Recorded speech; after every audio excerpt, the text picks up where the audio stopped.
मित्रांनो, मी गजानन काळे. तुम्ही पाहत आहात शेत शिवार यूट्यूब चॅनल. संभाजीनगर जिल्ह्यातील एक साधारण शेतकरी नारायण मोरे त्याच्याकडून आपण SIT पद्धतीचा एक्सपिरियन्स जाणून घेणार आहोत. किती वर्षापासून ही पद्धत चालू आहे? ते गेल्या वर्षी केले. गेल्या वर्षी की का? कस करावं लागतं त्याला आता? काय मी 4 फुटाचे बेड पाडले होते. हं. 4 फुटाचे बेड पाडल्यानंतर गेल्या वर्षी मक्का घेतली. बेड कशामुळं पाडले याला? बेड याच्याकरता पाडले की हे सर्व सेंद्रिय कर्म वाढतो याच्यातले त्याच्यामध्ये सडते जे राहतं नाल्यापुढे पाणी याच्यात साचतं. हं. सडायला सुरुवात होते. मग आता याला तुम्हाला जाळाचं आहे का डायरेक्ट तणनाशक नाही मारायचं? त्याला तणनाशक मारून आणि तो पाडून द्यायचा रात खाली. असं पाडून द्यायचं. आणि त्याच्यानंतर आता याच्यात कोणता माल घ्यायचा? त्याच्यात मक्का घेणार. मक्का. आणि किती वर्ष चालली नाही असं? असंच आता हे परत हे झालं की परत याला रिपेअर करायची बेड अशी. म्हणजे कसे? हे पुन्हा भरत आले त्याच्यावर पुन्हा वर उच्च करायचे असे. उच्च करायचे. याच्यातून काय फायदा झाला तुम्हाला बरं आता? त्याच्यात आता नांगरणी वखरणी पुन्हा नागाट हे सर्व खताच्या बचत होती. नागाटीचा किती खर्च वाचला तुमचा तरी? वाचतो.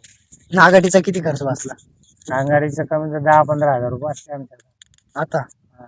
आणि मग आता याला खर्च नाही करता येत नाही काही? याला काही जास्तच फक्त आपल्याला थोडंसं जसं थोडं खाली वगैरे करायचं आणि याच्यावर लावून द्यायचं. याला वखर बी आणाच नाही, काहीच नाही. खुरप बी लावाच नाही. नाही आणि मग याला आता नंतर गवत झालं तर मग तणनाशक कसं मारायचं? तणनाशक आता आमचे ते मंडळी ते SIT वाले ते सांगते आम्हाला की कसं तुम्ही कोणतं औषध घ्या. मग आता SIT पद्धत चालू केली तुम्हाला की मला ते भरपडी गाजू काही एवढं? हो आता या वर्षी जास्त मग याच्यात खताचं कसं आहे आता? या वर्षी लागण आम्हाला पुढच्या वर्षी कमी होईल. या वर्षी घेतला अंक मागच्या वर्षी मागच्या वर्षी फक्त या वर्षी 1-2 गोण्या कमी होईल. कमी होईल. ते 2 गोण्या आणि पुढच्या वर्षी लगेच बनतो. आणि किती वर्षानंतर सेंद्रिय कर्म वाढतो? तो 5 वर्षानंतर 5 पॉईंट सेंद्रिय कर्म वाढतो. मग तुम्ही शेतकऱ्याला काय सांगशाल कशा प्रकारची शेती केली गेली? सर्व मंडळीनं आपले करावं. सर्व शेतकऱ्यांना असं आपली बचत करावं. मजूर वाचतं शेतकरी पैसे वाचतात याचे गाडी वाचते भरपूर. तुम्ही SIT पद्धत केली मागच्या वर्षी याच्यातलं काही गवत पडलं नाही? काहीच नाही. गवत झालं नाही का?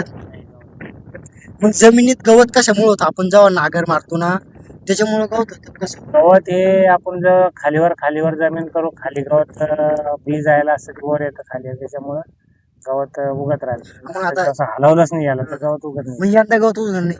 नाही यंदा. तर मग आता याचं कसं जमन तुम्हाला? एवढं कसं पण असून याच्यात कसं जमन ते तुम्हाला? सर्व सडणारच आहे. सोनं आहे जमिनीचं खरं आहे. काढ म्हणजे सर्व कचरा काढी कधी आग लावायची नाही याला. आणि हे सर्व आपल्या जमिनीत जेवढंही कुजलं तेवढा याचा आपला फायदा आहे. याच्यात गांडूळ तयार होतात. सेंद्रिय कर्म वाढत चालतो. आता याच्यात जमिनीची सुपीकता वाढते. काही गांडूळ आणून सोडणे तुम्हाला काय ऑटोमॅटिक ऑटोमॅटिक तयार होते. ते काही सोडायची गरज नाही. ते उन्हानं मरत नाही नंतर? नाही नंतर ते पाणी पडल्यानंतर तयार होतं ना. आता थोडी खाली जाते जमिनीत त्याच्यानंतर वर येते. ते जमीन सूक्ष्म जंतू आहे त्याच्यापासून तयार होते. जमीन आता भुसभुशीत झाली. होईना आता या वर्षी आता दुसरं वर्ष माझं. दुसरं वर्ष आत्ताशी? आता हे दुसरं वर्ष. किती वर्षानंतर समजा खत किती काहीच लागत? हे 5व्या वर्षात काहीच खत बंद. फिरून पुढे खतच टाकायचं. मग हा बेड याची वाढण मग याला कसं करायचं? त्याला काय परत ते थोडं भरत आलं की याच्यावर पुन्हा पहिले जसे मारले त्याला परत वर हे करून. आणि तुम्ही नालीच काय चारा टाकला मग तेच काय आलं? चारा आता चढू राहिला याच्यामध्ये आहे भरपूर चारा आहे त्याच्यात. म्हणजे धसकट सारडे काय अजून चढू राहिला ना. दसकडं एक आहे ना याच्यामध्ये चढू राहिली असे. म्हणजे तुमचं म्हणणं आहे बा मला नागाट गिगाट काही करायचं काम नाही. तसं विचार जर केला तर काहीच नाही. आणि अजून काय फायदा आहे मग SIT पद्धतीचा? त्यासाठी आता लेबर वाचतो, नांगरटी वाचते, परत आपला ओळखणी नाही वखरणी नाही पुन्हा निंदाई नाही काहीच नाही. लेबर तू मागच्या वर्षी याच्यात काय लावलं होतं? मक्का. मग आता कोण मक्का घेणे का? आता हे गहू घेतला गव्हानंतर परत मक्का घेणार. मग तिकडे काय घेतलं दुसरा? तिकडं कपाशी. कपाशी व्यवहारात कपाशी चालते का? नाही पहिले मक्का घेतला त्यानंतर कपाशी. आता याच्यात मक्का घेतली चालेल का? कपाशी घेतली चालली असती का? चालते कपाशी. तुमचं म्हणणं आहे बा समजा SIT पद्धत केली नागाट रोट्याचा खर्च वाचतो समजा कमी खर्चात जादा उत्पन्न कमी खर्चात जास्त होतं. आणि मग आता पुढच्या वर्षी काहीच खर्च लागायचं काम नाही? काहीच नाही. खत टाकायचं काम नाही? खत मग 4-5 वर्षानंतर कमी कमी कमी करता करता कमी होईल. कमी. मग याच्यात गांडूळ किती वर्षानंतर तयार होता?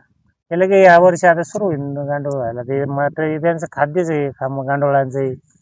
ते मग कुजायला सुरू होऊन जाईल तर याच्यातलं गांडूळ तयार आणि याच्यातलं ते तणनाशक कोणते समजा याच्यावर मारलं समजा की पुरं खाली पडून जातं, ऑटोमॅटिक सडायला सुरू होईल. सडून जातं. जीवामृत मारणार. जीवामृत मारणार. मग त्याला जमीन ओली लागते कशी? हा वल्ली लागते. मग आता या पाऊस बेडवर तुम्ही पडल्यानंतर नळ्या पांगणार आहे डायरेक्ट चालणार आहे? नळ्या पांगून हे कचरा किती दिवसात सडेल मग? हे काय 8-15 दिवसात पाऊस पडला जीवामृत फवारला की सोडून जाते. त्यात मग खत तयार होते. खत तयार होतं. अच्छा. नारायण मोरे यांनी आपल्याला माहिती दिल्याबद्दल धन्यवाद.